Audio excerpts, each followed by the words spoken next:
Happy Thanksgiving, iCavers! In today's episode, why SE should be a full ecosystem for Apple. I'm iCave Dave and I simplify Apple so that everything just works for you, and if you want the latest Apple news, leaks and rumours every weekday at 12 UTC, like this video, subscribe to the channel and ring my bell. And I'm going to be honest with you, this is the third time I've tried to record this video because I have such a cold, I could barely understand me. So, I'm coated pretty much from head to toe in Vapor Rub. I've got a decongestant in my mouth and I've just stuck Albus up my nose and we're going to make it through this. Apple is in a completely new place right now since the advent of Apple Silicon, and while Apple is still seen as pretty much the expensive premium option, it's never really been Apple's aim. But don't take my word for it. Here's Steve. There has been a suggestion that because of pricing and design, Apple tends to appeal to kind of a smaller elite rather than that sort of mass customer base. And so I guess once and for all, is it your goal to overtake the PC in market share? I can tell you what our goal is. Our goal is to make the best personal computers in the world and to make products we are proud to sell and would recommend to our family and friends. And we want to do that at the lowest prices we can. But I have to tell you, there's some stuff in our industry that we wouldn't be proud to ship, that we wouldn't be proud to recommend to our family and friends. And we can't do it. We just can't ship junk. It's finally got to the point now, though, that Apple has been able to produce products that they're proud of at lower prices than ever before. That's what their SE products are. Now, we have the Apple Watch SE at $279 and the iPhone SE 2 at $399. Now, the first generation of the SE released in March of 2016, based on the iPhone 5S chassis with an A9 inside, NFC for Apple Pay, and a 12-megapixel camera that could shoot 4K at 30 frames per second for video, all for $399 in 2016. It was a revelation, and 5 years later, Apple's budget option is still running the latest version of iOS, and it's still getting new features. Admittedly, not all of them, but Apple also replaced that with the SE2 a couple of years ago. That next generation SE looks likely to be replaced again in 2022, and it ran the A13, the same chip as Apple's iPhone 11 flagship at the time. It included wireless charging, a larger 4.7-inch display, and the form factor from the iPhone 8, with better cameras and everything else. On launch, it was again lauded as the best value in its price category, and even Android's flagship devices haven't caught up with the performance of the A13 2 years on. The iPhone SE is still probably the best value at the $400 price point in the phone market, and the next version, probably due in the spring, will almost certainly pick up the iPhone 13's A15 SoC, improved battery life, and most likely MagSafe charging too. Apple Watch SE takes the Series 4 to 6 form factor and gives you the same big features that most people use most often, just taking out the high-end medical features like the EKG, blood oxygen monitor, and while it still looks and feels identical to the Apple Watch Series 6 that it was released alongside. All the fitness features, the bigger display, and the watch faces, but $120 less than the top-of-the-line model. It's actually what I wear, because it does everything that I need. But why is Apple stopping here? The SE could be a full range that massively grows the reach of Apple, bringing new users in from completely outside of Apple's ecosystem with their first device, or a low-risk way for someone to try a new category. Some products just need to be relabeled, while others could be remodeled to fit. On the relabeled side, we have two perfect candidates, iPad and AirPods 2nd generation. The base iPad is, to all intents and purposes, already an SE. It takes an older form factor from the original iPad Air, drops it in an older SoC, and right now it's the same one as the iPhone SE, Apple's A13, but it also adds new features each year, this year adding Center Stage. The iPad costs $329, which is insanely good value, and they work great paired up with a cheap Bluetooth keyboard, not even necessarily Apple's own portfolio case, and it means that you can get a massive amount of the day-to-day computing that most people would use a Mac or a PC for way under $400. Remember, these also now include more storage, 64GB to start with, the same as the iPad mini and the iPad Air, as well as Apple's software suite. Pages, Numbers, Keynote, iMovie, GarageBand, Clips, and more. So let's add that to our list. The iPad SE. AirPods 2nd generation, again, is a great product. It's what I used every single day until the 3rd generation arrived. So what are they missing compared to the new pair? Water resistance, although my AirPods 2 have been through a full laundry cycle and dryer cycle and worked perfectly the next day, if slightly deformed from the heat, and head tracking spatial audio. What do you get for your $129 right now? Is true wireless headphones with really great sound, really decent microphones for calls, spatial audio for Dolby Atmos on Apple Music, but not the kind that moves around with your head, magical device switching, Siri announcing notifications, and instant pairing. That's pretty compelling. AirPods SE. I guess the stems are a little bit longer, but slightly shorter stems. Is that worth $50 to you? Make your own choice. So with these added, we're now covering iPad, iPhone, Watch and AirPods, leaving just Mac and TV and Home at the top of Apple's homepage. Might as well touch on Apple TV. For years, people have been asking for a TV stick for basic streaming, so a basic Apple TV. Let's call it the Apple TV SE. Make it super cheap. It doesn't need a super fancy remote with it. You can use the app on your iPhone SE or iPad SE to control it.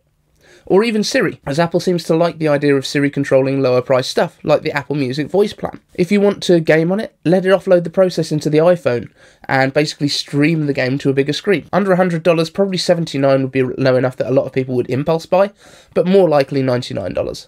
Apple TV SE. So, to the Mac. I've said that Mac needs an SE device for a long time. In fact, in October last year, before the Apple Silicon event, I said that Apple would release an Apple Silicon Mac Mini, trying to push the price back down from the $799 that it started at the time, back down towards its old starting price of $499.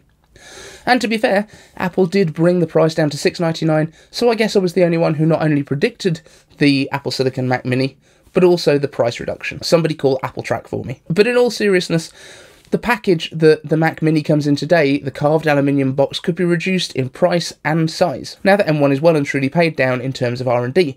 So, once the next generation comes in to take the Mac Mini's spot with the M2 at the $699 price point, the M1 could well drop in price again. Half of the enclosure for the Mac Mini M1 is empty right now, and that's even with the internal power supply that's left over from the Intel ones. Throw the power supply out, pop in a laptop-style wall wart, miniaturize the enclosure, and maybe even make it more sort of Apple TV sized, which saves you on packaging, lets you ship maybe twice as many in the same volume, saving money as well. Is $499 so ambitious? Hell, you can make the enclosure plastic, nobody's going to care, nobody really looks at it. Len Adams today on IK Answers asked, what do you think the current iteration of MacBook SE would be like? Well, I'm glad you asked. We've been hearing that the MacBook Air is getting a full redesign soon, with the loss of the wedge shape, gaining mini LED displays, and M2 inside as well, which makes room for a MacBook SE. So, driving down the price of our MacBook SE, use the current MacBook Air shape. Maybe we could manage without a P3 colour gamut in the display, or True Tone even if needs be, but the display is beautiful. It doesn't necessarily need to be as high-end for colour grading. Could we do without Touch ID to save a few dollars and use our Apple Watch SE for unlocking it? Beyond these things, I don't really think Apple would need to take anything out to bring the price down to maybe $799 for a base model with an 8-core, 7-GPU SoC inside. Then we have a full range available. iPhone SE, Apple Watch SE, iPad SE, AirPods SE, Apple TV SE, Mac Mini SE, and MacBook SE. Why is it important, you might ask? Because right now the cheapest iPhone and Apple Watch are both SE, the cheapest iPad is just iPad, the cheapest AirPods are Generation 2, the Apple TV is just too expensive in the first place, and the cheapest MacBook is Air. The cheapest Mac desktop is also the fastest, although the Intel ones are still around and more expensive. So it's all very confusing, and if Apple doesn't do something to identify what the starting point is for the Mac, there's a danger that people might go and buy an old Intel model second-hand, thinking that that's going to be a good choice.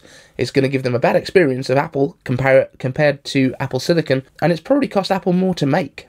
Apple's always been about simplicity, and being able to simplify their range by making SE the starting point across the board will let consumers know where they stand. I'd love to know your thoughts in the comments, and speaking of the comments, that's where you can ask a question, just like these cool people. Just try and keep them as brief as you can. Len Adams asks, IK Answers, will an M1 Pro or Max power the glasses?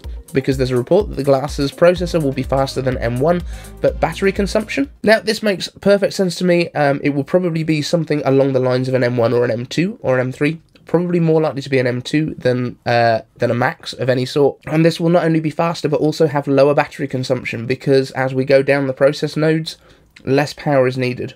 This will probably not be arriving until we're into at least 4nm territory, maybe even 3nm territory, and every time you drop a node size, you use less power because the electrons have to move less distance. Also from Len Adams, IK Answers, what about the 27-inch M2 iMac? And is there a PowerPC version of Windows that exists that can be installed on a G4 Cube like Ubuntu Linux? So in terms of the larger iMacs, I do think this is going to be our spring release. It's going to be at the March event. I think we're going to get M2 and M1 Pro and M1 Max in iMacs at that event. That just makes sense.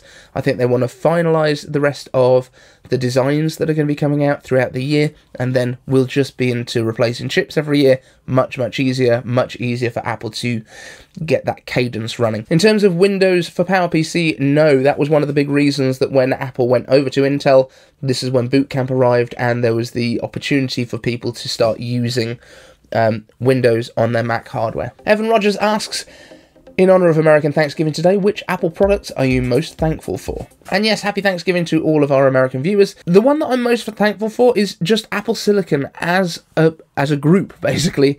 The Mac Mini that I use to run this entire channel came in for, well, $6.99 is the official price. We bought it with the education discount because my wife was studying. Very handy for me.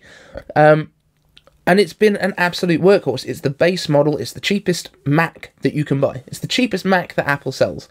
And it's an absolute beast. Lars Anderson asks, ICAV Answers, do you think we'll get AirPods Max 2 and what will they be like? Now, I don't know how soon we will get AirPods Max 2. I would think it will be at least another year. I don't think it'll be next December, but possibly the December after. Seems like AirPods have about a 3-year shelf life before they get a refresh. But there is a potential that Apple would expand the range to a lighter weight over-the-head version of AirPods. It could be that we get a sporting kind of going to the gym version, something more that's on-ear rather than over-ear. But honestly, I think Apple needs to address, number one, managing to have the option for lossless audio on the AirPods first, and that's really more of a priority, I would think, than a prettier version, because these things are already beautiful, and by all accounts, unless you're a full audiophile, sound pretty astonishing. John Malkin asks, ICAV Answers, could Apple market an affordable iPod Touch for creators with an upgraded camera system and multiple recording mics for spatial audio? And it's a great question. I have a feeling that the vast majority of creators would be more than happy with iPhone for this role. However, I could see the iPod Touch being more of a product that moves into schools and becoming the camera for media studies or being able to do audio production. And I do think that spatial audio is something that will be recordable on future iPhones. I think that kind of Dolby surround is going to be something that they focus on quite a lot. But yeah, an iPod Touch, if they wanted to do it, then fine. I can't see there being enough of a market, though, to support it as its own product category, to be completely honest. And that's it for this show, guys. Thank you all so much for watching. Thank you to all my Patreons who are here. They're all on the end of the show now, as I promised. And there's now 6 of you. The family is growing. If you want to join in, patreon.com/iCaveDave or iCaveDave.com/Patreon. Both will work. See you in the next one, and happy Thanksgiving.